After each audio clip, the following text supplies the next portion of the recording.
this part out. So we're all settled in. Should we pour the whiskeys now, or we'll lead into it. okay? We'll lead into that one. So like a drunkard. So do we pour them now, or do we pour them now? Do we pour them now or 5 minutes? Now.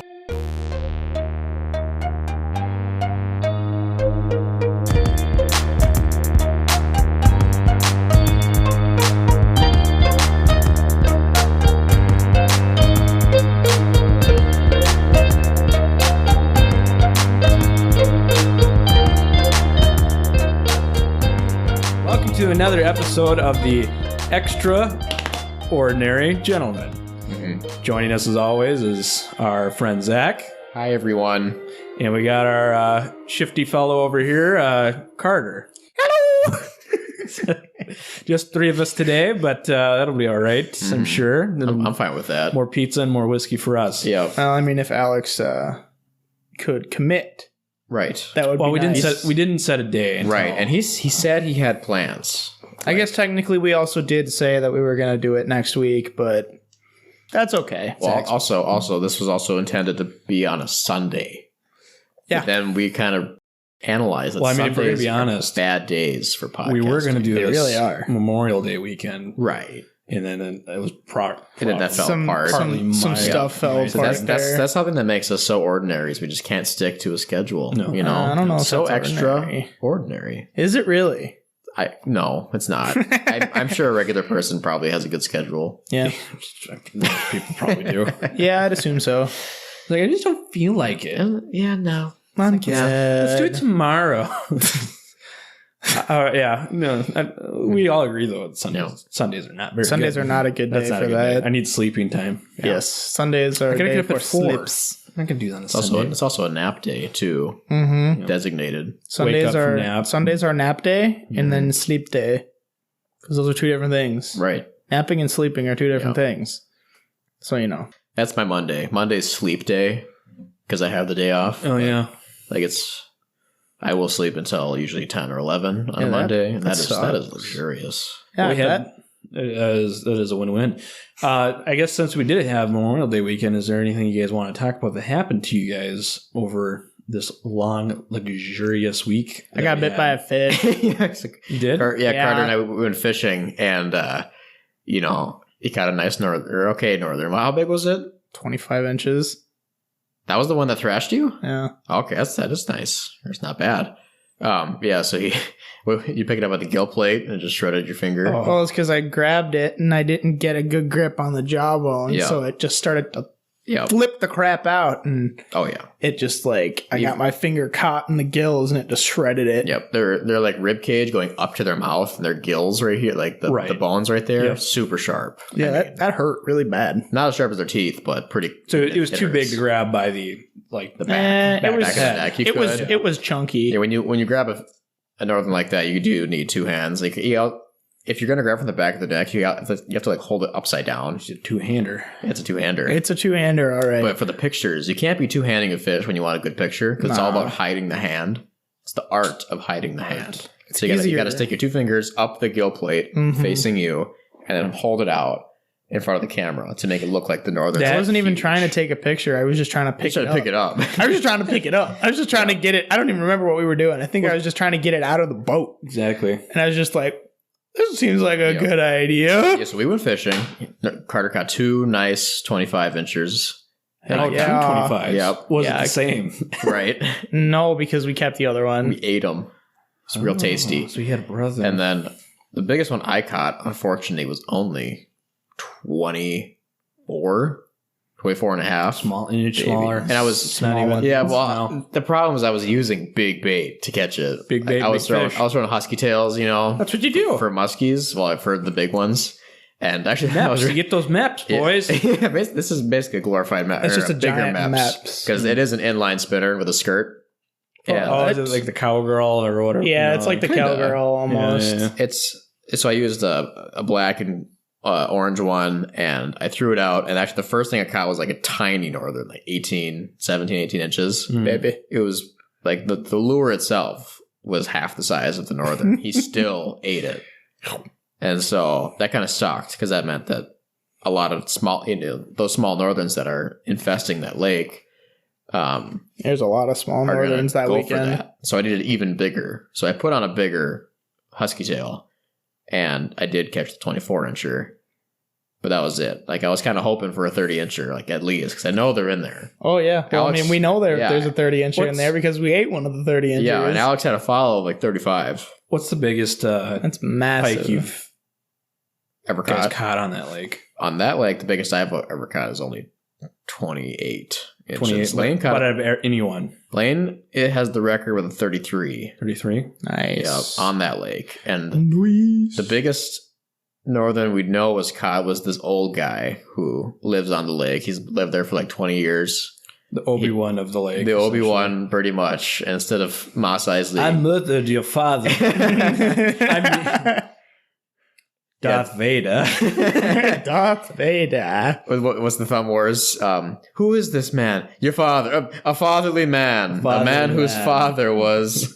Anyway, this old guy who's been there forever caught a 42-inch northern on wolf. And was it Carter? You were the one that looked up? Or was it your brother? Connor looked it up. Connor looked it up that the state record is from Wolf Lake. No. Yeah, for northerns. Supposedly it's from Wolf Lake. You just gave away the lake now. Like, they're gonna drive all the way up there to this crappy lake in the middle of nowhere. Do we have, like 6? Yeah, all 6 subscribers that are. And they don't know how to catch them. I just told them how. I did tell them what not to catch them on. So I thinned. Dynamite's usually the one. Yep. Usually bring a giant bug zapper and just throw it in the middle of the lake, and that usually works pretty good. I troll with that. Yeah, I troll with that. That would be good. That's a good trolling bait. Yeah, that's a pretty big one. Big bug zapper. That's a great trolling bait. Did he say when you caught that? About like 7 years ago. Okay, a while ago. What'd you meet him? Huh? Where'd you meet that guy? Oh, my mother and I went on a nice canoe ride when we first moved there, and you live there now. Yes, they live there. Now. Live there all the time. They live in the cabin. While we were in quarantine, he studied the musky blade. Okay, we got a cabin there, and took a nice canoe ride up to the outlet into another famous lake of the area. And there at the end, we got out. We're like, oh, there's a truck here on this road that isn't supposed to be driven on. Mm-hmm. And we see this guy, and there's a dam stopping the algae getting into the creek. Is he blowing up the dam? No, he's got a fish trap going. Oh. He's catching minnows. Because he doesn't like buying bait in town. I'm going to spend $3.99 on a shiner, 2 dozen minnows. I mean, it makes sense. If you have the trap, you might as well. It's good. They're good bait fish. So he got a bunch of those, and we just talked him up for a little bit. He had this adorable little golden retriever with him. I haven't seen him since, but he just told us. Yeah, he told us where he lived. Told us how long he's lived there, and now he's dead. He didn't give us any fishing tips. He just pretty much anywhere shallow. You'll catch. Tip 1. Northerns. Make sure you're on the lake and your bait is in water. Yep. That's a tough one. That's pretty hard on that lake. I'm thinking you could catch a loon easier than you could some species of fish. Well, I mean, as we found out with Brooklyn's little follow that he had from the loon. Loons are suicidal. He literally threw in, what was it? Was it Mike the Pike? Yep. And fun fact, loons can swim, 25 They're miles so an hour fast. underwater. It looks like a missile underwater. It's terrifying. So fast. Pretty sure, like whales, loons, I'm sure like belugas and stuff too. But like certain things that you're not supposed, sea turtles, things that you're not supposed to encounter, always try to follow you. Mm-hmm. Oh, it's true. It was Brooklyn was being screw this guy over. Brooklyn was being stupid because he literally threw it right at the loon, right as it went under the water, and he just like had to crank it in because he was like, "This loon is gonna try to eat my bait." Yeah. This Google says that loons. This is for flying, I think, but yeah, loons could fly 80 miles an hour. 80? Have you ever seen a loon fly? Or take off or land? Or from the water, they're too. Fast. Really? Yeah. I've never actually seen a loon do anything. They don't do it often because they live at the lakes, and they try to keep that lake in their possession forever. That's their territory. Right. So they only leave to get either different food sources or, mating. So I can't quite find the underwater speed, but it's fast. It's dang fast. It looks quick. Interesting. It's kind of scary. Oh, so that's good. So you caught a big pike. Big pike. Brooklyn caught a big pike too. Brooklyn caught a pike. Okay. Brooklyn caught a 30-incher. We ate them. If the pike are so good. Really? Like I didn't eat that. We guys are good at getting the Y bone out. Yeah, well, so me and Brooklyn filleted them, and we're still learning how to get the Y bones out. And so that's why we need to fillet more pike. Whenever we go up there, we just have to keep the pike, and we just have to fillet them. But you can't really learn on the small pike because you don't know if you're doing it quite right. I guess that's true. You need to catch big pike, and you need to butcher them. So that's what me and Brooklyn did. We caught these pike. We learned a couple methods on YouTube. I already had a method that I liked, but this one apparently is like better in every way. So we tried this new one. I couldn't quite figure it out. And I just said, screw it. And so I would have like this fillet, and it would have the Y bones in part of it. And then like half of it had the Y bones and half of it didn't. So I ended up just making sure and pretty much cutting the whole thing in half, just to be 100% sure that I didn't get a Y bone. Because that is the worst. It's eating a northern and getting Y bones in your throat. Mm-hmm. It's awful. They get stuck. Yet northern meat is delicious. Same with walleye. I don't think there's actually like a huge difference in flavor among fish species. It's more so the temperature of the water. Bass, I would say. Even so, smallmouth bass, as long as you catch them deep, and that's where they live. Yeah, it tastes very similar. So but that's different though, because it's a smallmouth compared to a largemouth. Right, but I'd say if a largemouth did stay, they don't go deep by their nature. But if they did, I think they taste the same as a smallmouth. I mean, you can catch them pretty deep depending on what time of the year it is. Yeah, but smallmouths stay deep for a lot longer. Like their habitats are more often rocks than anything else. So they're spawning up shallow too. So you're right, they spawn shallow. All fish spawn shallow. But yeah, their primary residence. Bass are deep, walleye are deeper, northern sometimes deeper than that. It depends. And they're just stupid. Yeah. Well, this lake is shallow all around. So they're everywhere. I mean, it's literally just like you get lake trout. It's 20 feet. Yeah, and lake trout are at the bottom of the lake all the time. Oh yeah. So that's the best fish. That's so good. And that's because it's cold down there. Mm-hmm. Colder fish taste better. It's like they're naturally refrigerated all the time. It's great. That's why deep sea fishing is the best. Because it's so dark. And I don't know if I want to try deep sea fishing. Honestly. I think I'd get sick. Yeah. On the boat. Yeah. Honestly, I think I would. You've been? When we were in Hawaii, like 2017. Mm-hmm. Actually caught that thing on the wall right over there. Don't you know? No, you didn't. I caught that, yeah. What? Yeah. I didn't think that was real. I thought that was a fake. It's not. It's stuffed. The plastic, right? The plastic-looking tuna. Yeah. Well, it's a model off the photos. Instead of it actually being stuffed, they just take the dimensions. Well, yeah. It's just like it's a model. It's supposed to be really close to the color that came out. Yeah. When it's alive, because those things dull down a lot. Mm-hmm. Like on the wall. Well, no. Like when you take it out of the water, they throw it on ice. By the time 30 minutes later you get to dock, it's like gray. Yeah. There's the other fish. I forget what it is. Marlin? No, it's like a barracuda looking thing, but it's not a barracuda.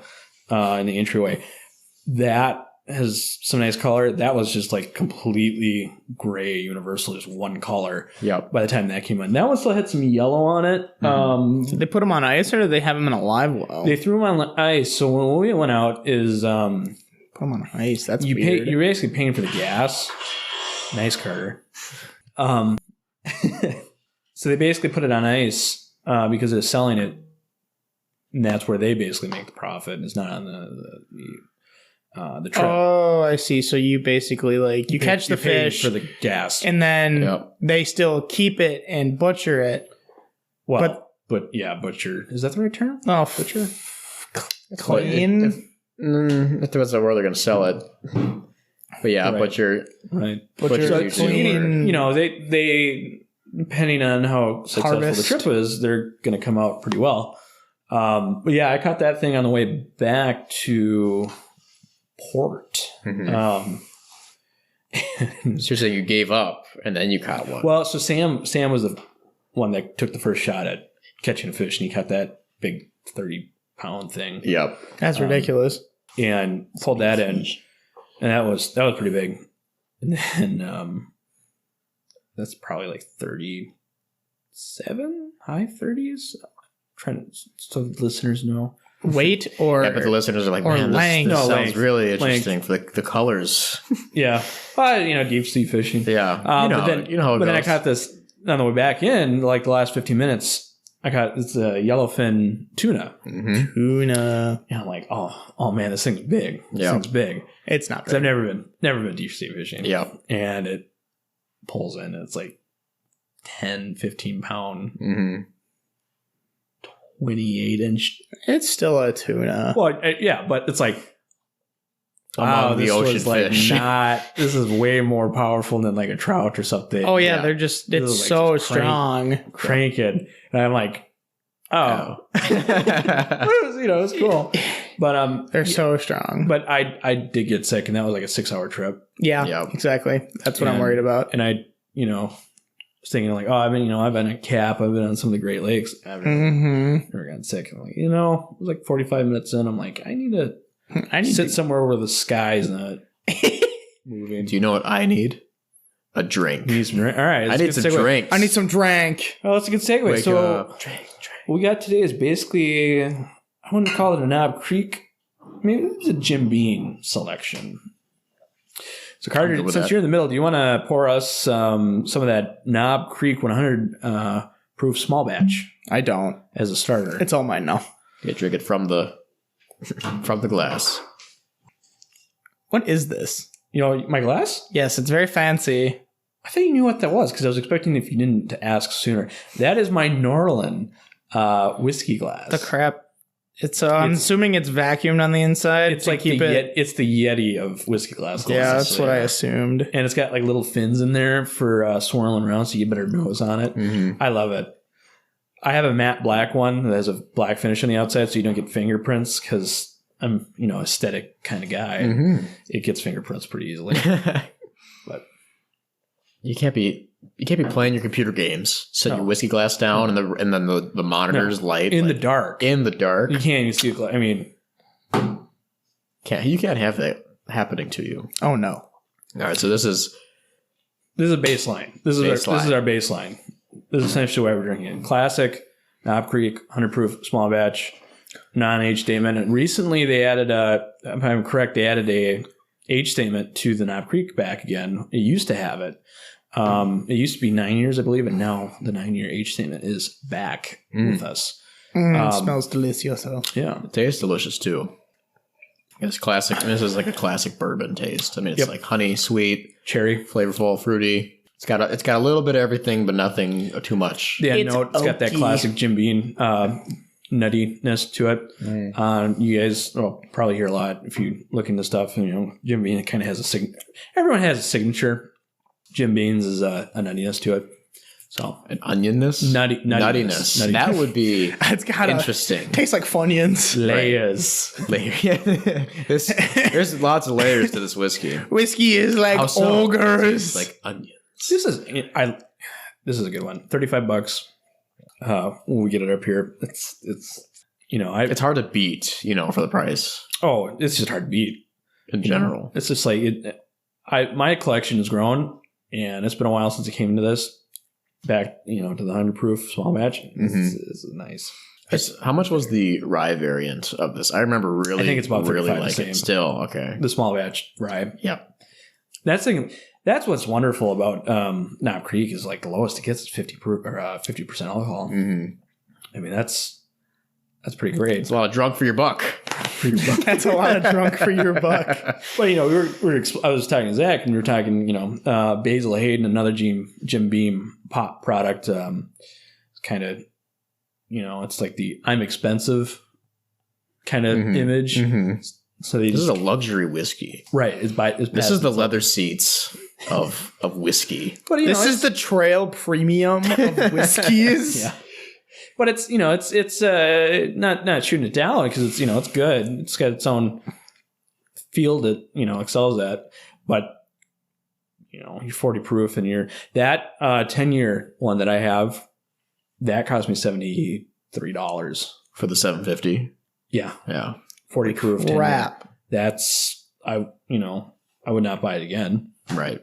Ever. You gotta try it though. Once. We could try that at some point if we had more time and we're feeling good. But then we can compare that to the Knob Creek. But so I mean, it's not superb. 40 proof, it's light, but 50 nothing to scoff at. I want to try it. Now we got to finish this before we got to come up with stuff to talk about. Some filler. Finish this. Uh-huh. So that was a healthy pour you gave us. Yeah, sorry. That's okay. We could just slam it. Nothing's stopping us. That's kind of what I was thinking. Is I'm just going to get rid of it. The Whiskey Tribe /Vault did a little video about best. I love those guys. Yep, love them. Best snack pairings with. You watched that? I did watch it. It was the same. I still haven't finished it because I fell asleep halfway through. I have a bad habit of just watching videos primarily as I'm falling asleep, going to bed. I love doing that though. Yeah, that's the best. Well, History Channel, Modern Marvels. Yeah. Modern Marvels.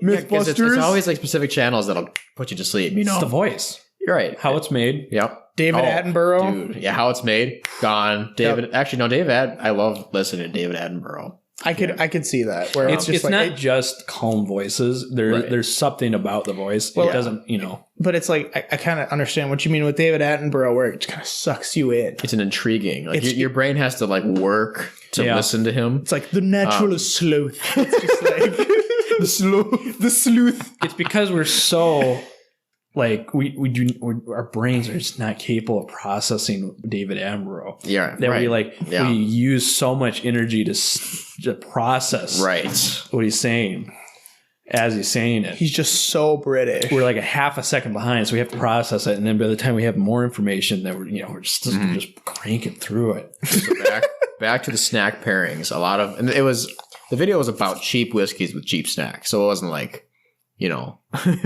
pairing a salty snack with a high-end whiskey. Right. Here's $1,000 whiskey. That would ruin your palate. But I think their favorites were classic pretzels, right? That was of course. It's so good. Oh, yeah. And then one that I agreed with was the Bottled and Bond. Was it the Evan Williams? Evan Williams, yeah. The white bottle? Yeah, the white bottle with Funyuns. They said it wasn't like it didn't add anything, but they're just both are so good, cheap by themselves that was a good pairing. It's a college Friday night. It is. Wasn't one of them white cheddar Cheez-Its too? I think it was regular Cheez-Its. I don't think they had it. It was regular Cheez-Its. I think they just said they like it. Mm-hmm. If I'm mistaken, I might be mistaken. Well, everyone go watch that and tell us where we're wrong, because we probably are, but. They have to know. If you're listening to this, you have to know about that channel. And then you'll keep watching, and then they'll be like, "Man, these guys are idiots." We are there. We are. Oh no! Well, we're definitely. This is called whiskey. This is a whiskey without an E. I'm confused. Sometimes it has E. Sometimes it doesn't. That's actually an episode probably we have to cover at some point. Is E versus not E? Mm-hmm. E just doesn't have one.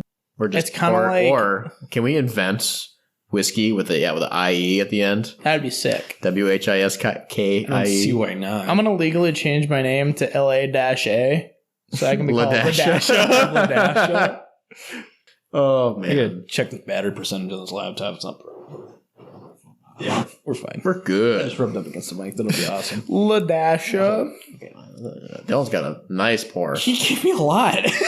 I'm sorry. I poured yours with my right hand, and I poured yours with my left hand, which matter? Because my left hand is non-dominant, and I just always. So you're like, you said you poured mine with your right hand. I don't know why that yours has so much more. So it's like you're concentrating not to mess up on your left so much. That No, yeah, seriously, you lost all ability, and I was concentrating so much more with my left hand to pour. Are you guys done with yours? I'm done. Yeah, we're done. I'll finish mine. I got like a. I gave you way too much. I'm sorry. Shot and a half. Yeah, that's at least an ounce and a half. Oops. Boom, down the hatch. Oh my god. Do you want some of this water? I can get mine. Okay. Oh my god. 50%. 50%. That's what they say, the same thing. 100 proof. Oh my god. They call it Kentucky hug. You can feel it going down. It's definitely a Kentucky hug. Kentucky hug. It's like a sister brother Kentucky something. It's like the Charmin bear. It's coming to hug you. It's something that shouldn't happen, but still does. Okay, next one. Right, so after that, as Dylan's dying. Yeah, I'm dying. Yeah. Sorry. we're going to fall in love. The next one that we're doing, basically, as we said, it's a baseline, this small batch. Everyone give me your glasses so that I don't screw this up again. So they recently being, maybe 6 months, I'm not entirely sure. Recent for us in Minnesota, released an Knob Creek 12-year age statement. 100 proof. It is a mix, but it is minimum 12 years old. I keep it on there because it sometimes makes it easier to release these artificial corks. You'll find that some of it it's kind of tough to get these Knob Creek ones out. So this... I forgot to do the sound. No, so you already opened it. They're all the same. All those Knob Creek, you just do... When you do it the second time, it gets all lubricated. Well, it's synthetic, so it's it's not that great anyways. That first one was pretty good, though. So this... love the label design, blue and gold. Mwah, amazing. Yep. Do we want more than that? No, just a taste. That's perfect. Just enough for flavor. You guys can. I don't care if you guys want some. I don't want more than that. So this is the small. No, not small batch. It is a blend, but it's blended with minimum of 12 years old. 100 proof also, so the proof is the same. It's about 79-80% the same. Finished, I thought when I did this last time was very much an improvement. So this is about a $30 jump in price. This is $60. I actually found this at the Colburn's. Zach, I think they might have some more. So that's the thing. I thought there was. So I could probably pick you up a bottle if you're interested. I'll buy one myself. I'm on my way out tomorrow. Yeah. This is very, very delicious. So very different flavor flavors. It's like 25% better. The finish, it's all in the finish. Sweeter. Yeah, you're not as spiky.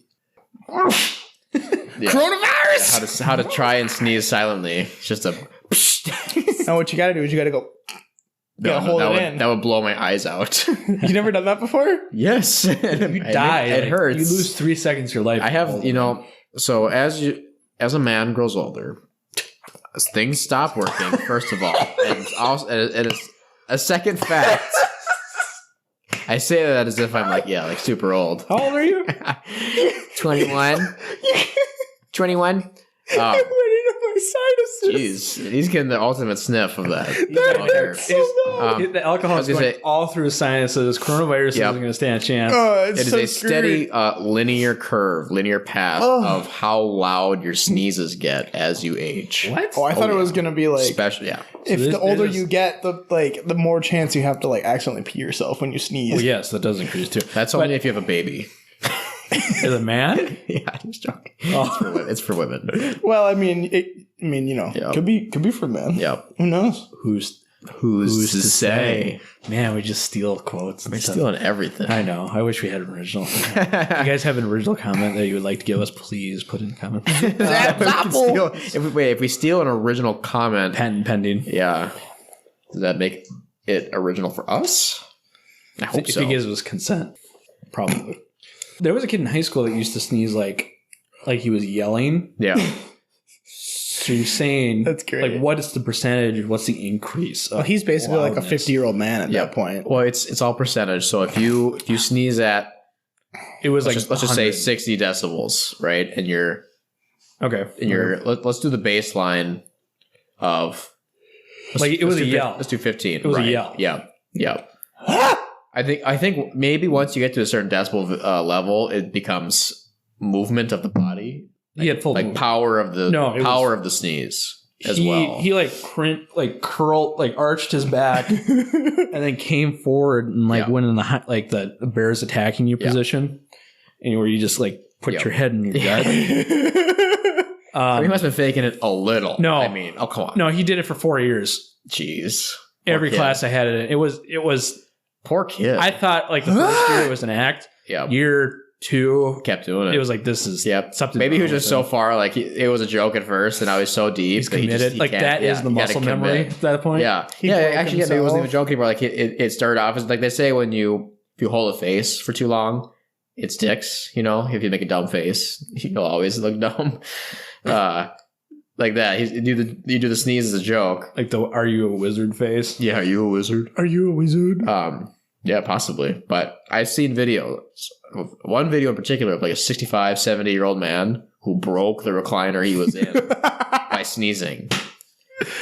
Obviously, it was a crap recliner, but you shouldn't be able to break a recliner by, going achoo and then... Dawson would do it just by looking at something. Probably. Well, that's just Dawson because he's literally accident prone and would probably trip over his own feet. But that's what I'm saying. If Dawson exists, there's probably a second version of that. As an old man. Mm-hmm. That'd be terrifying, actually. Oh my gosh. Dawson as an old man, like he's just like a frail old man. Just like would he be frail? Or would he like still be able to crush you? Well, I'm saying like if he's a frail old man. How tough his grandpa is. He's a tough old man. Yeah, Lauren's pretty tough. Lauren's pretty tough. Is there I feel like there's a scale, a chart. Mm-hmm. The shorter you are as an old person, the tougher you are. I think it's because you're stout. Right. You got to be short and stout. You can't just be short. No, you got to be stout and tall. No, that's weird. Well, then you're, either famous or then you're Andre the Giant, Like, I guess, like, Sylvester Stallone or something would be... That's why Danny DeVito... How tall is he? He's not even that tall. Sylvester Stallone's like... I don't even think it's 6 foot. I think he's like 5'11". I'm going to call 5'6". All right. There we go. Google. I mean, it's that's why Danny DeVito will never die. Because he's short and stout. Here's the hoping. No. Yeah, here's the hoping. When we get that Wolverine So I started movie, blasting. Yeah, I was going to say, like, did you hear about the Wolverine movie? When we get that Danny DeVito petition. Wolverine movie... Petitions solve everything. What was the guesses? I said 5'7", I think. 5'10". Oh, so he's average. My dad's supposed to be 5'10", so he's supposed to be. That's short. Your dad. That's not short. By modern, yeah. People are taller these days. They just are. 5 foot. Milk. 11 is short. 5'10". He's 5'10". Yeah, that's average. Average or shorter. Right, but I'm 6'1" ish. Yeah. Take it from someone who is short. I'm like 5'7", 5'8", if my back isn't. There is some. I would like to see a chart. Somebody needs to make a chart there and record from like 1950 to now, and just I want to see the chart of average height. There is one, and I looked at one when I was feeling self-conscious, and it is about a 3-inch. Above average. Yeah. No, I need to specify. Yeah, above average. Height. Above average height. Safe search. Incognito mode. It was like from like 19. I think the study started like 35. The average height for a man was 5'8". Wait. In 1935, okay. An average man's height was like 5'8". Yeah, in America. This was you were not a global. So I was average 90. We need to go back. Yeah, 90 years ago. Yeah, but then they started putting like growth hormones and stuff in the food, and not necessarily. It's more so that it could have been their diets. I was gonna say diets, and also it's just beans. Attractive people mate with attractive people. Oftentimes, is that why I can't find any? Right? Yeah. And height is especially with that hair is a attribute of many people's definition of attraction. That's height. That's where the 6 foot meme comes from. Yeah. 1935. Get a girl. Well, that's why all the girls only date guys that are 5 or 6 foot tall. Depression hit. No one had money. All they had was height. Yeah. That's it. That's all they had was height. Great Gatsby. Height. He was tall. That dude was like 6'9". He was 6'9". He got shot because he was 6'9". That dude was so freaking tall. It's like, dang. 6'9". So inadvertently, 6'9". It grew from like 5'8" to 5'10" or 11 in the States. At what point? 2010 was the last record. Okay. So 80 years later. Or 75. So I'm average, technically. That's your average. You're 5'8"? No, I'm 5'11". Probably living. I'm getting to the point where I can't tie it together. Dylan can't associate with short people. No, I'm like the pour you gave me. I haven't eaten anything since 12. Okay, we need that. We should have made the pizza. We gotta prescribe him a pizza We can't have like eating noises. No, I'm saying you should have made the pizza when I got here or had it ready because we would have been able to already have eaten and we would have been able to have more. It's just like we could have already eaten this bomb pizza and cut. I know snack break. I know you. You would still be eating pizza during this. Yeah. Okay, It's out of temptation, out of sight, out of mind. Yeah. Nice food noises. I'm just saying that the average height today was 5'11", which is about 3 inches taller than it was 75 years ago. Which makes sense. And the tallest average height, I think, was 6'1" in one of the Nordic countries. The tallest man was also, I think, around in the U.S. Yeah. Was also around 1930, I think, also. Really? Don't forget, Yao Ming is like 6'9". Well, I said in America. Or like 6'7". In America. Mm-hmm. No, I know. But it's just, he's really tall. America. But it's also like not just him. It's like his whole family is ridiculous. Oh, really? Like his wife is tall. And so is it like his mother and his father are just giant. So it's not just like he has gigantism. No, it's not him. It's genetic. It's like genetic. Like he is a tall family. Because like I looked up a picture because I was wondering.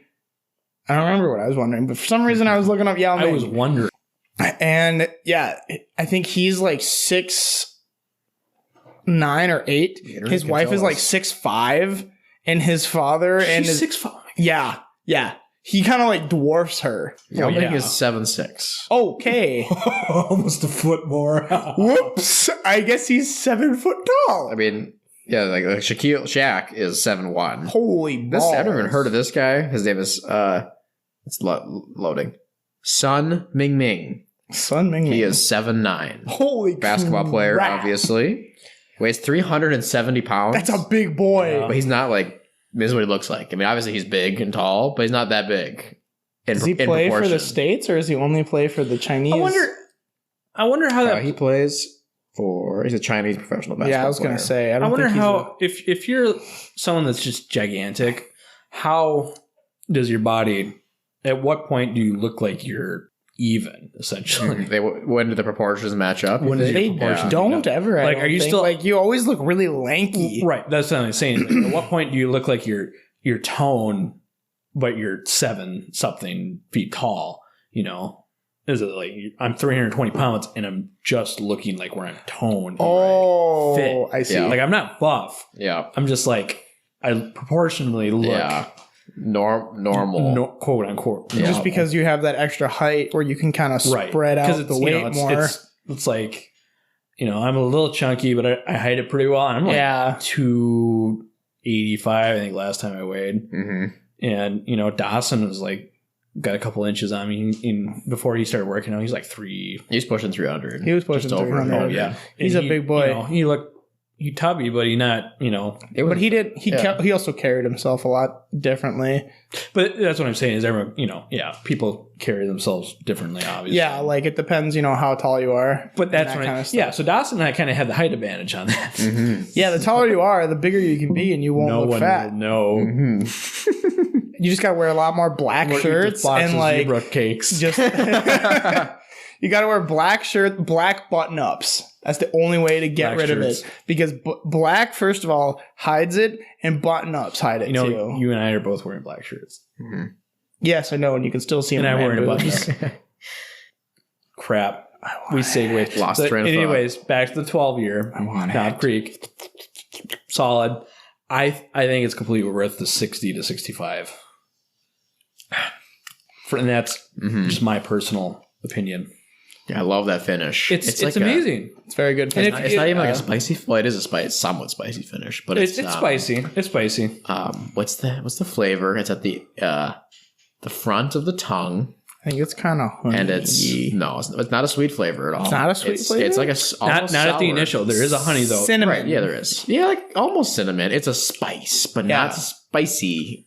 I guess contradictory. Well, that's not necessarily contradictory because it's like there's a spice and then there's spicy because you have spices. You feel on the tongue, it's dry, but the finish on the front of the tongue and it's something. It's like at the end finish. I get cinnamon, not just cinnamon. Uh-huh. I don't know what else, but there's that bourbon classic cherry note. Yeah. Oh, you breathe in, circulate after. You swallow? Mm-hmm.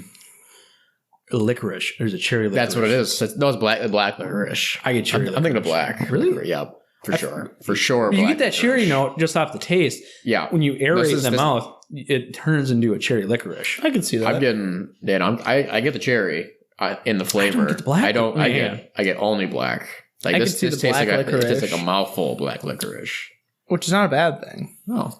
I might see what you're talking about, but I guess I associate with that with like a, not like a Twizzlers, but like, what's that Australian? A red vine what's that Australian? Oh crap! What is it, like cherry liquor? Willies or something? Not Willies. I don't know. That's I basically I associate it with like more of a like this is a craft cherry licorice. No, it's cherry licorice. Yeah, but you know it's slightly different. It's not like a Twizzlers or a red vine. It's like different. It's more of a licorice flavor, but it's still very. We should. So you know how with the Bloody Marys, you got the mix, you got your vodka, and then you put things into it to make them taste better. It's an appetizer essentially. Yeah. So what if you had a whiskey, right? We'd make whiskey into a Bloody Mary style. What would you put into this whiskey to make those things taste better? Could you cherry and the cinnamon? Like putting in like a meat stick. Do you think you could put like a Twizzler or like in a thing of whiskey stick or a real licorice? Would that? Do you think that make this taste? My thought on this would be something that would be on the opposite. So things that make the whiskey taste like the things you're putting in. No. Something that would stand out. See, the thing with alcohol in general is they do not. I guess Bloody Marys they do spice, but alcohol amplifies spice. Yeah. Bloody Marys are gross. You know, like have you had a non-oyster juice Bloody Mary? Don't care. They're gross. I didn't know that was a thing. Do you not like tomatoes either? I didn't like tomato. Well, I guess I don't mind tomatoes. I don't like tomatoes as in like a chunk. Like I don't like slicing off a piece of tomato. So you don't like tomato. I don't like tomato, but I mean, I guess what ketchup is tomato in that if it isn't ketchup counts because of all the sugar in it. Yeah, it's fructose, dang it. Fructose. I don't eat vegetables. Yeah. Okay, I mean, I'll eat potato paste. Yeah, because when I first had a Bloody Mary, I thought it was absolutely disgusting because they had the oyster juice in it. It was a lot of oyster juice. I thought that was just gross. Do you know what the brand was? No, I don't. But then I had one without, and I liked it. And then I had another one with oyster juice. And because I had gained the liking of it without the oyster juice, I then liked the addition of the oyster juice. I did not like starting with the oyster juice. Wait, you like the oyster juice now? Right with it, yeah. Oh. Yep. Yeah, I don't want a lot in it. I don't want it to just be oyster juice. Just I think it adds a valuable flavor to it. But from the beginning, I did not. I was on the page where I just did not like the tomato juice aspect of it. I just think it's weird. I've gotten past it now. Yeah. They're fine. But I like classic beef stick. Yep. Maybe like a shrimp or something. I'd rather just any proteins you could do. Yeah, shrimps, meats, bacon, right? Bacon and meat sticks. Salty, savory. Venison works really good. Venison would be good. Like venison jerky. Yeah, but exactly. And then my favorite is cheese. Yeah, just mozzarella sticks. The fat neutralizes a lot of the spice if there is any. It does. But that's like not. The cheese flavor does not get into the Bloody Mary at all. And it shouldn't. But it. What cheese are you using? Cheddar is typical. It's cheddar. Yeah, I've used mozzarella stick before. Yeah, and that's okay. I have. That's funny. Just like a peel and eat mozzarella stick, and you're just like, oh yeah. Yeah. Well, I feel like if you dip a mozzarella stick in something, then it's okay to eat it. Quick off intervention. The stick, but one sec. If you're just eating a mozzarella stick, you have to peel it. You have to shred it. That's where I was going. Oh, sorry. I was going to say, do you eat it whole? Yeah, no. Or do you peel? No. Depends. If I'm dipping it into something, then yes. No, just in general. I'm going to eat it whole. But yeah, if you just have a mozzarella stick, you have to shred it. You got to pick it. Yeah, you got. I at some point when I grew up, I'm just like, this is too much work. This is inefficient. Yeah, I mean, it is really inefficient. But because it changes the texture, you get the dry insides, fibrous. Oh, it's so good. It is actually kind of great. Because when you eat it, just like a regular block of cheese, it's not fibrous. It's just chewy. Yeah, and it's bouncy. Back to the Bloody Marys, and then we'll go on to this next. I want it. Last we'll finish up the Jim Beam. Mm-hmm. I want it. It's so expensive, and I want it. Don't tell him yet. We got to finish our idea. Our thought. All right, Bloody Marys. Finish it. I want them. Bloody Marys are gross. Proteins, cheese, as we were talking about cheese. All things to add. What else do you put in there? Sharp cheddar. You put celery. Celery's good. No. Celery's weird. I don't like celery by itself. It's like, why are you putting celery in it? It's like, I'm having calories, putting meats, cheeses, other fatty things like 0 shrimp. calories. I'm going to put celery in it because why not? I wanted something to pace myself. Well, that's the point. The point of the celery is it is a palate flavor. neutralizer? I don't think that's the purpose of it, but the point of the Bloody Mary when you put stuff into it could be a palate cleanser. it could. I don't think that's true. No, because I can see it being a palate cleanser, and maybe it does, but I don't think that's how people do it. Because Bloody Mary it infatuates it interjects its own flavor into everything you put in, including celery. So obviously, celery by itself, I don't like that at all. It's so boring and bland. Boring and bland. Boring and bland. Boring and bland. But you put celery in an alcoholic tomato juice, and it tastes good. Better. It adapts the flavor to something delectable. Delicioso. So that's a good thought. That's a good thought. We should do maybe that's an episode. We do a Bloody Mary edition trial or something. Bloody Marys are gross. Change my mind. Yeah, but I will say I cannot have a Bloody Mary like after lunch. Like I could do a breakfast Bloody Mary. I could do a lunch Bloody Mary. I don't want a Bloody Mary with my dinner. Alcohol. I'd Frankly, rather yes. A mimosa or a Bloody Mary goes great with bacon. So I was going to say personally, I have a rule as far as alcohol goes. Mm-hmm. If there is no clock in sight, it is time to free drink. game. Yeah. Except your phone. Basically, your phone is always a clock. Well, basically, I mean camping. I always turn my phone off when I'm camping, except for basically about an hour period between 6 and 7, just in case something happens and somebody needs to contact me. Yeah. Oh, everyone's dead. I guess I'm extending the trip. Yeah. I ain't coming back. Whatever's happening, I don't want to be a part of. Oh, there's something terrible happening? Oh, I'm good. Just throw that in the lake. Yeah. So while we're discussing this, can we pour the last one? Yeah. So I don't know if I want to touch I guess that. Between the two, thoughts. 12 years. I think price to performance. I feel like a YouTuber. Price to performance. I like the regular Knob Creek. Really? 35. You wouldn't buy. I would not buy the 12-year unless it was like I had some extra spending cash for some reason. All right. But yeah, obviously, I think it's assuming people have the budget to spend $60 or something. Yeah, and you're not concerned necessarily about your pricing. Would you take the jump from 35 to 60 because you like the 12-year Knob Creek? Yes. Yeah, if I had the $60, but I think for $60, I'm trying to think of other. I mean, what else are you going to get? Other that's in bourbon. Nothing bourbons for $60. Yeah, no. I mean, you might if you don't like specifically a bourbon or just like whiskey in general. No, bourbon. It's a bourbon. Yeah. Why would you buy it? You're not going to compare this to a Scotch. Yeah. It's like I don't spend $60 on bourbon because I could buy a $60 Scotch. Well, what's the? It's different. It is different. It's completely different. But I actually would make that argument just because you can because you're Zach. Yeah, because I'm Zach. But that's comparing like cinnamon to vanilla. Yeah, no, I don't it's not a comparison. I like cinnamon. It's I like not vanilla, a comparison. But I could have. I'm saying I would do it because I like Scotch a lot, and so a $60 Scotch would be more valuable to me than a $60 bourbon. So if you like bourbon, forget about Scotch. Yeah, get this for sure. Right. Every time. Yeah, very much so. I like this. Unless you want to do something. I just hate that it's hard to find different. Right now. Right. The 12-year is hard to find? It just came out. Oh, I see. It could be, if as of right now, it's hard to find. I don't know what it's going to look like in a year or two. If it's going to be something that's always going to be hard to find. Yeah. Because usually they release this either every 6 months or a year or something. See. But okay, so this next one.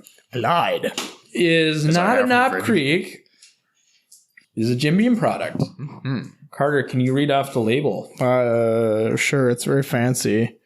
Jim Beam bourbon whiskey finished in PX sherry casks.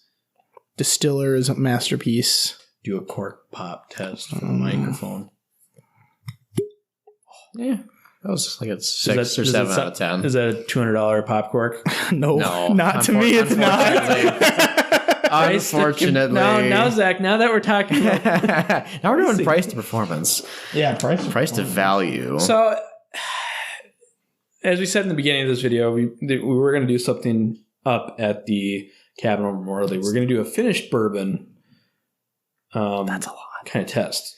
We're going to take something from the podcast. Handed. Podcast and do a kind of like our own barn night, so to speak, and do a blind competition. And this was going to be my entry. Pour what you guys want. It doesn't matter. It's just bourbon. That's too much. No. Yeah, it's just bourbon. What you want? No, not that much. Do the Game Grumps meme. Oh, that smells heavenly. Oh, this is... I don't know what to compare it to. Yeah. Nothing. So this is a finished bourbon. Not sure on the age statement. It's at least 4 years old. Yep. Probably, I guess 4 to 9, maybe some more older stuff. Not Holy crap, that is amazing. But so out of the two sherry options, it's a Pedro Jimenez cast finish. The other option is Oloroso. I believe I might have pronounced it wrong, but this was only available up till I think 2016 at the Jim Beam distillery. And then I think 2016 they released this in limited selections across the country. It's such a fancy bottle, and I really like it. Oh, in the box. The box is so fancy, and just everything about this just makes you guys get off a nose. Yeah. Everything about this just makes me feel like I should have a cigar and like a silk robe. It's caramel vanilla. Yeah. Well, yeah, I can't pick a specific flavor only because this smells like I'm walking into like my favorite candy store. Like I'm walking like it's all the candies that I've like the aromas of the. It's like a sweet oak. I kind of burned my nose there. Yeah. You got have your mouth open. I did. I still burned it out. It used to be this candy. This is still 50%. Yeah. Same as Knob Creek. This is a $200 bottle of bourbon. Scotch. This would be 46 probably at least. That would probably be high still if this was a limited run or something. Oh my god. Oh my god, this man on X Games mode. It's like a cherry chocolate. Yeah, chocolate. I get tons of chocolate from this. It makes me want to cry. Oh, maple at the end. It's beautiful. So good. Stupid money. So good. Why is this $200? It was $200. The only one they had at Total Wine. That is ridiculous. Actually, that's pretty. Sorry. It's still 50 proof. Yeah, I know. Excuse me, 50%. Well, it's because I'm taking bigger gulps because I want the flavor. But it tastes so good. Yeah. It's like it does not. The alcohol content doesn't taste anywhere near the same. We should mix this with some Coke. Yeah. That'd be really good. I will kill you. Bourbon Coke. You are in my house. I can say self-defense. Yeah. Was this special enough to be in the cabinet at Total Wine?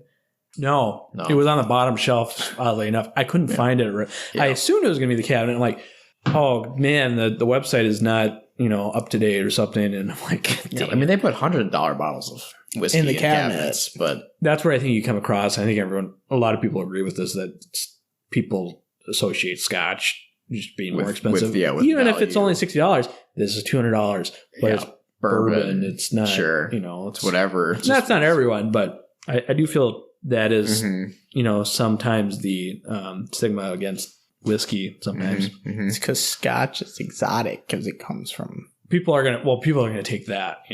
If somebody's looking for a fancy evening, something to go with something, I'm gonna buy Scotch because automatically that just sounds. It's like most savory foods I would pair with a bourbon.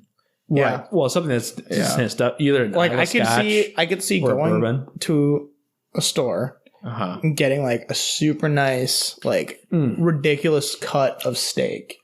And drinking that. With here's like a super good cut of steak. If you bought this as a gift for someone and you told them that I bought you, it's Jim Beam. Yeah. Well, Jim Beam is associated with like $25, $30 bottles. Yeah. This is special. This is amazing. If you say I got you Macallan. Yeah. Like 10 years or something, which is I don't know, what is that, $6? Blows your freaking mind. Oh man, he spent a lot of money on this. Yeah. $60. $60. Bought a $200 bottle of Jim Beam. That sounds like the most redneck thing I've ever heard of. Yippee-ki-yay! But no, this is man. I don't have another sherry bourbon. I have the Angel's Envy Port, but that's not sherry. no, it's completely different. Yeah. It's hard to find something sherry casks. This is amazing, though. Frankly, I brought this over to Brooklyn's the day I bought it. Got a haircut, and everyone's like, "Oh man, $200." Tasting this, like, God, it's like it's so good. It's like, I hate this is $200, but yeah, why does it have to be $200? This is I want this. Yeah. It's a $750, right? $750. Yeah. They go by so fast. Yeah. That's the issue. Well, it's only 22 ounces, you know? Yeah. That's like a $750 for me lasts 10 glasses. I usually do a little bit over a 2 ounce pour. Yeah.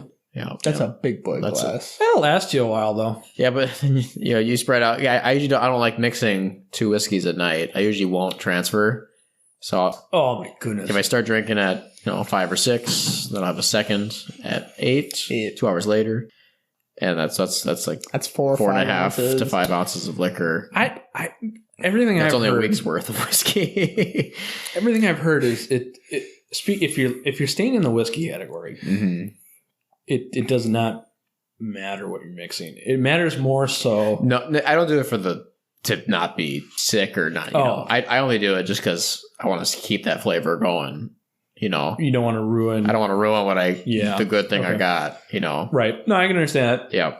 Oh man, this Jim Beam is so good. Yeah. The only tested liquors that I have a problem with is tequila.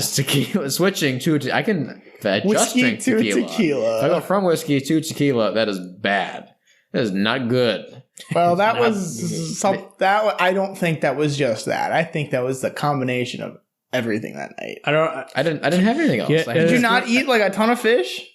Yeah, the fish is greasy. It was just whiskey. It was just that was fresh caught fish in peanut. It was peanut oil. Oh, so you're saying what you ate?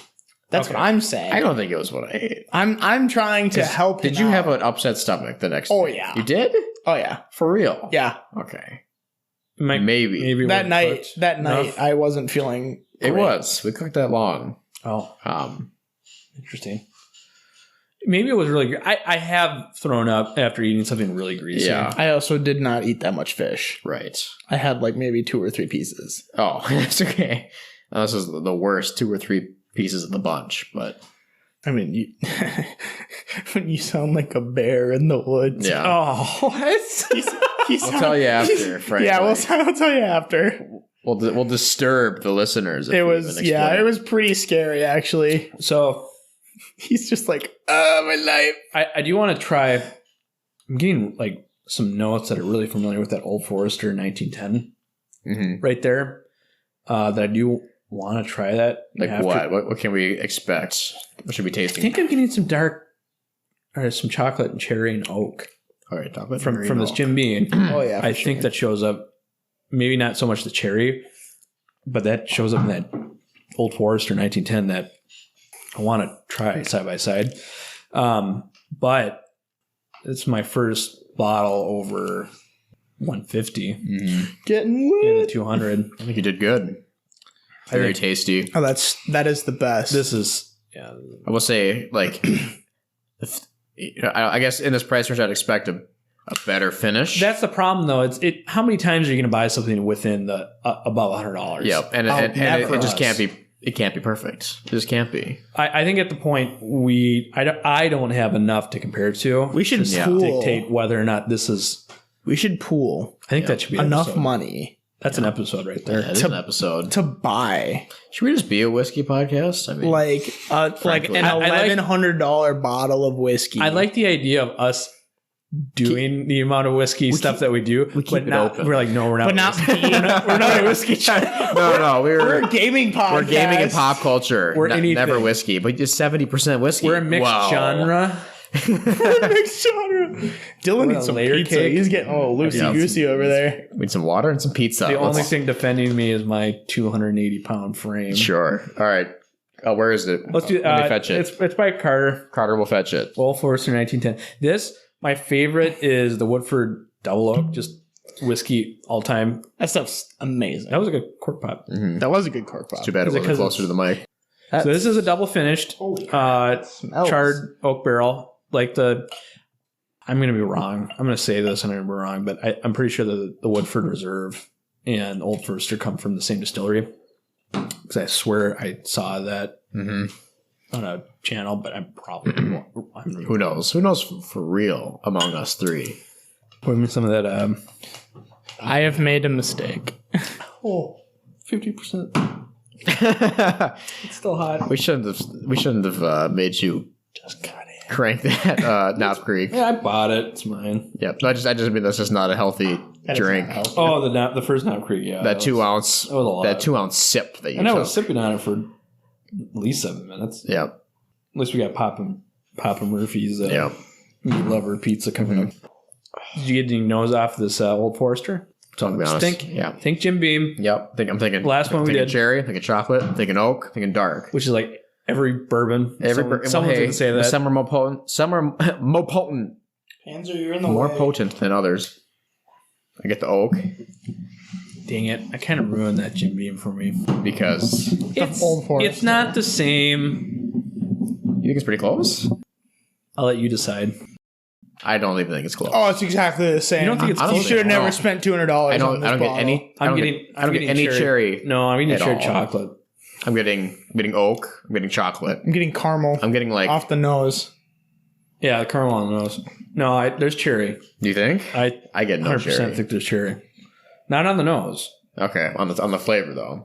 No, on the nose it's all cherry and vanilla. That's completely Excuse me. different. Caramel and vanilla. That's caramel with a little bit of chocolate. Not nearly as much as the Jim Beam. I definitely think that's worth the money. I think this one's more spiky. Yeah. Everywhere. Yeah. Not just finish. Yeah. Which is odd because I think this is only 90%. What's 3? 93. Oh, 93%. Yeah. This Old Forester, it is super sharp at the beginning. Yeah. And this has way worse. It's the age, and that's the age. Yeah. You know, I'm sure. The Jim Beam's probably around 9 years. You know, it's not age stated, but that's my guess. You know, but this doesn't finish as good as any of the other three. No, it doesn't. But I still think it has the main flavor. Well, it's got. I feel like it's got the chocolate. It's got the cherry. It's got the caramel. Yeah, but you got to think of it as less of a. No, I'm not saying they're the same. No, that's not what you're thinking. Yeah. You're wrong. I'm just saying, is it within a certain percentage? Where it'd be a better value, or is there good reason to just stick with the Old Forester? No, I would. Or could you say like, yes, the Jim Beam's better. I like the Jim Beam, but if the daily drinker, so to speak, Old Forester, do you get 75%? I don't think I'd ever get this Old Forester over. What's the price of this Old Forester? 45? 40? 45. I think it's less than the Statesman. The Statesman's like 55. Yeah. That Statesman I got in there. I bought it for $25. Was that the one at Lund's where they if we had tried the Statesman, they had it priced. It was an MGM. MGM. They had it priced as the same as the 86 proof regular Old Forester. I'm like, oh my god, heck! Never get whiskey on sale. Yeah, steal. Frankly, I would take the unaged Knob Creek 100 proof over this Old Forester. The small batch? No. No. I totally would. No. Honestly, I kind of agree with Zach. No, you guys are noobs. Sure, but this just attacks my tongue with flavors. What are you looking for? Well, I like... Because it's a finished. Yeah. Obviously, it's going to be different. Yep, I like mellow finishes. I don't like strong flavors. That's interesting because I feel like Knob Creek out of the budget bourbons is dramatic because it is 50%. Yeah. You want to get the Basil Hayden? Sure. I'll grab it real quick. We'll keep it Jim Beam, but that's 40 proof. Or 40. Oh man, 40% alcohol. 46.5%. For the Old Forester. Yeah. For the Old Forester. That Old Forester is wonderful. I love that old. It's dessert. I'm not saying that it's bad. It's caramel. It's like so much caramel. It's so good. Love it. Nice burn to the nostrils. Into the mouth.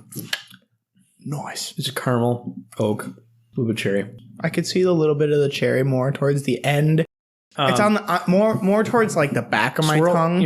Like move your tongue around. No, move your tongue around in your mouth when you don't have anything in it. It's just air.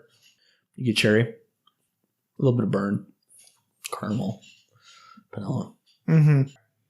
I also just think the Jim Beam is 100% better.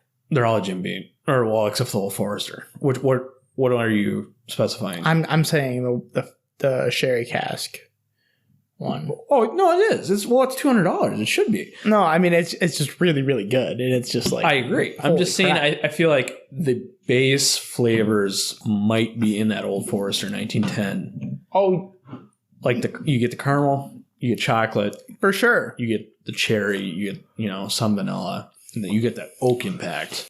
Oh yeah, for sure. That's all I'm saying. Basil Hayden's. Okay, this is such an interesting. It's like they put a belt on the label. Do you want to know the story on this one? Well, sure, but first tell us what's the proof.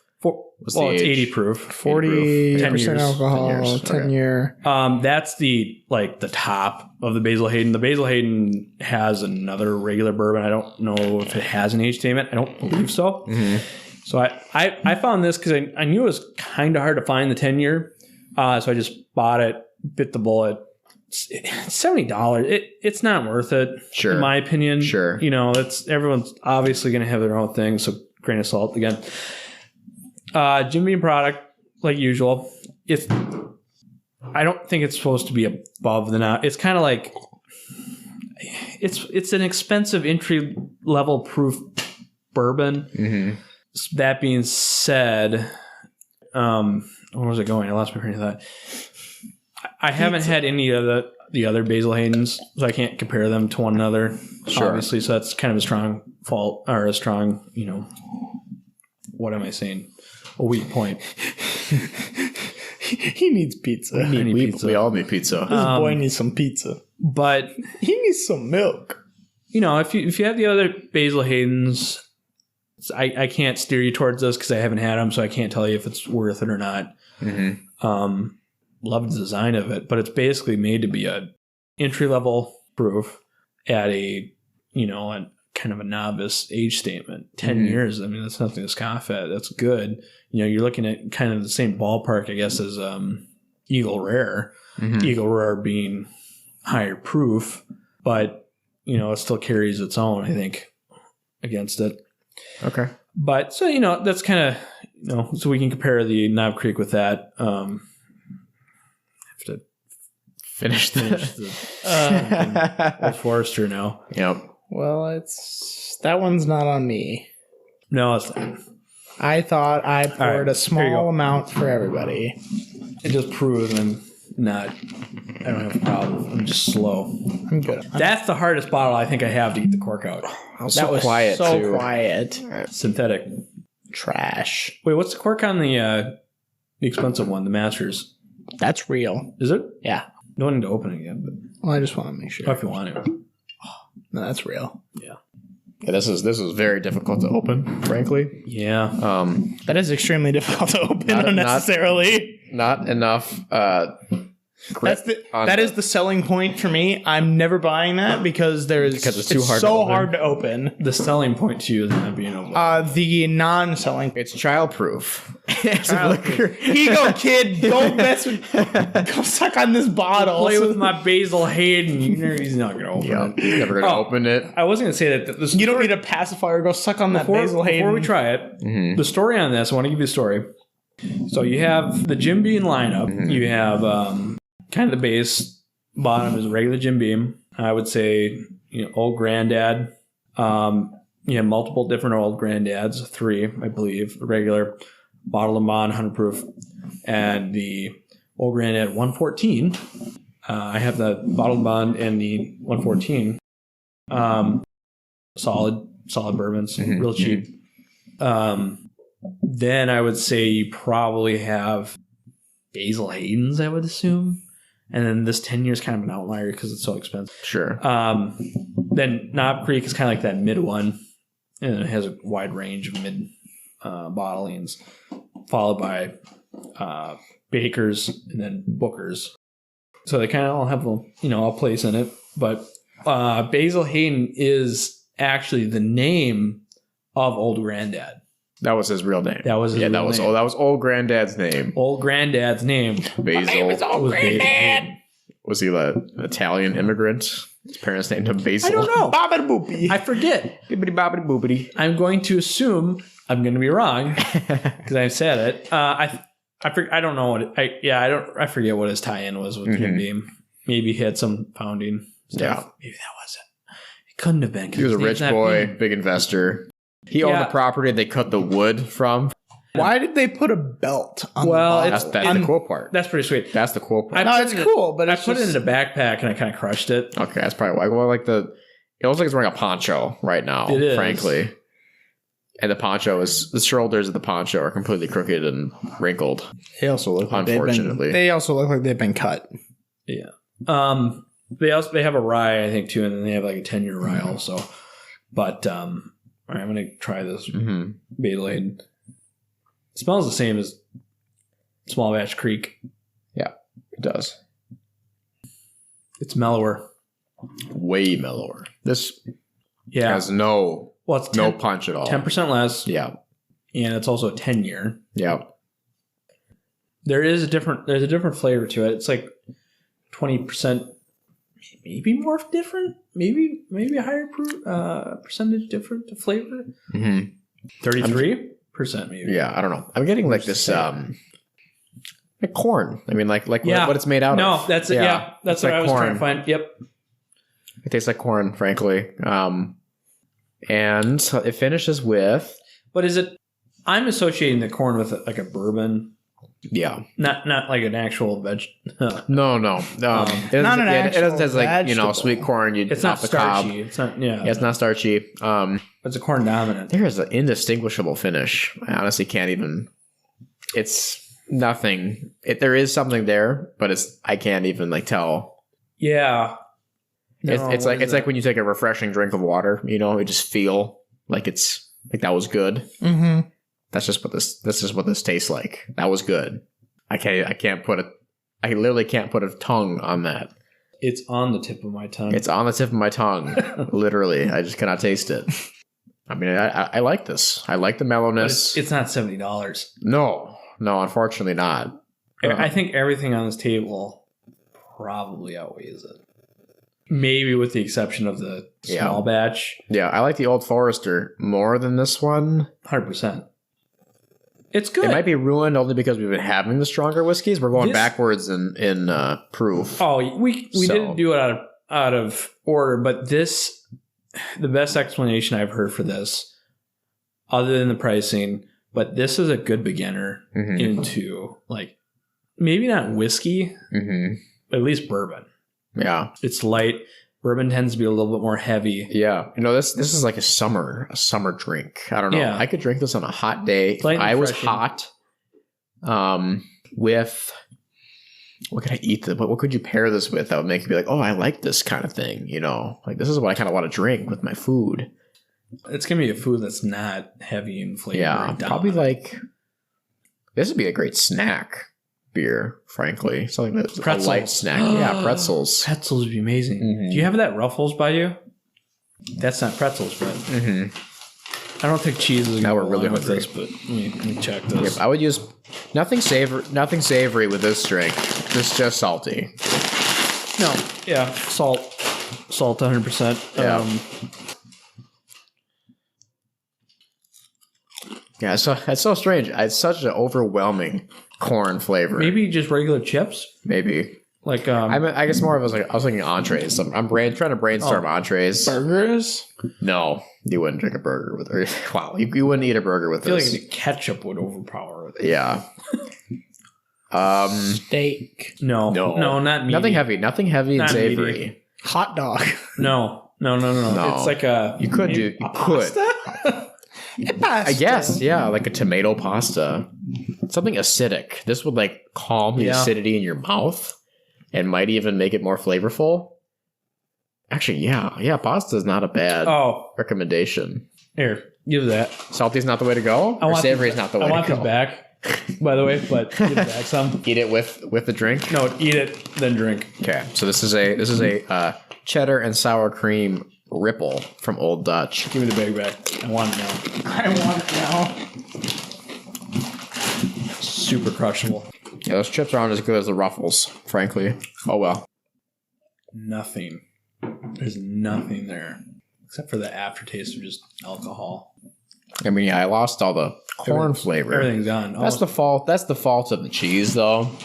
The cheese is a neutralizer. But that's what I'm saying. Itself. It's like this is a horrible snack whiskey. Yeah, I'll take that previous statement back. This is a horrible snack whiskey. Don't eat snacks with this. Something super. I still think pretzels will work really good though. I think the pretzels, but oily. No. Cheesy. No. Cross off. Yeah. Yeah, I guess. Yeah. Now tasting that, maybe not even regular pretzels. I wouldn't pair this with an entree. I think not regular chips being. Oh, Lay's. No Lay's. Because maybe it's the oil. Maybe. I think it's more the oil than the cheese. It's neutralizing the flavor. It's covering up. Yeah. Yeah, I still taste the chip after the drink. Oh yeah. Yeah. The chip. Which is how good. The starchy is just covering the mouth and sticking to it. Yeah. Into the mouth. How long is this podcast now? 2 hours? Nice. It'll be our longest one yet. This is gonna be a long one. This is the most informative though. Like actually about a whiskey tasting test. This might be the best one. Maybe we should we say might. Is this wrap it up 6? though? Well, it depends on if you count the ones that haven't been made yet or haven't been edited yet. I thought I posted the last one was episode 5. 5, okay. Yep. We'll have to come up with a title at some point. But all right, well, this is. Thank you for joining us. So let's do a quick let's do a tier list. Obviously, they're different prices, a little bit different flavor profiles. Let's do our favorites. Bottom, I think, is the Basil Hayden. Yeah. Yes, I'm gonna agree. I'm gonna go. We'll start bottom up. Basil Hayden. The Old Forester is second to last. Really? I thought for me. Yep. I didn't. It's too sharp. It's too much flavor at the beginning and not enough smoothness to finish it off. It's intense. It's intense. It is good flavors. And then, just order from when we started. Regular Knob Creek, 12-year Knob Creek, all the 100 proof.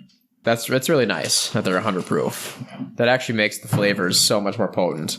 And then the final sherry finished Jim Beam bourbon whiskey. Yeah, that was really good. Yeah, this Basil Hayden's is kind of poop.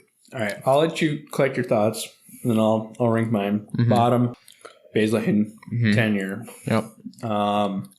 After that, I would say Knob Creek, sure. Small batch, non-age statement. Yeah.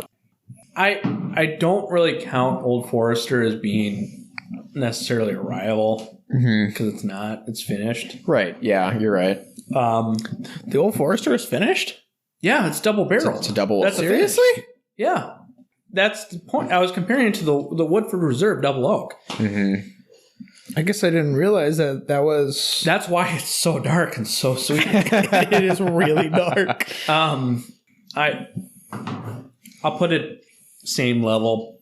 Sure. Knob Creek 12-year just for the sake of conversation. Yeah. 12-year is, I would say, 20% better. And it seems to be all in the finish when you compare it to the small batch. Yeah, I mean, we're comparing the 12-year the $200 bottle. Yeah. It has to be on top because otherwise there's no reason to buy it. I wouldn't have bought it. Yeah. So it was really good. It was really good. It hit all the check boxes. Amazing. I'd say the one check box 50% finished. Yeah. It's so sweet. Yeah. The one check box it left me with usually a whiskey invites me to take another sip. That one I could have. I mean, I wouldn't, but I could have one sip. Like, yeah, I know what this is about. It's satisfying. It's satisfying. It's so satisfying that I could be done with a sip. That's the best part of it. And I think that's the draw, though. Sure, yeah. So, like, but what that causes the next sip, I'm not like anticipating the great flavors. I'm just getting them. It's like I'm already having the good stuff. Because it's like, why do you buy the Basil Hayden? Yeah, the Basil Hayden.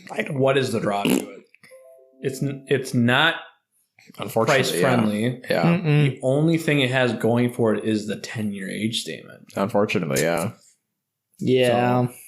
It's got a cool belt. I mean, it's got a belt and it looks like it's wearing a poncho. Yeah, it's got a wrinkled poncho. It's got a silver cap. Got some crappy foil around it. If you guys are good, I think I'm gonna eat some pizza. I might close this out. Yeah, do it. Close it out. Give us some concluding thoughts.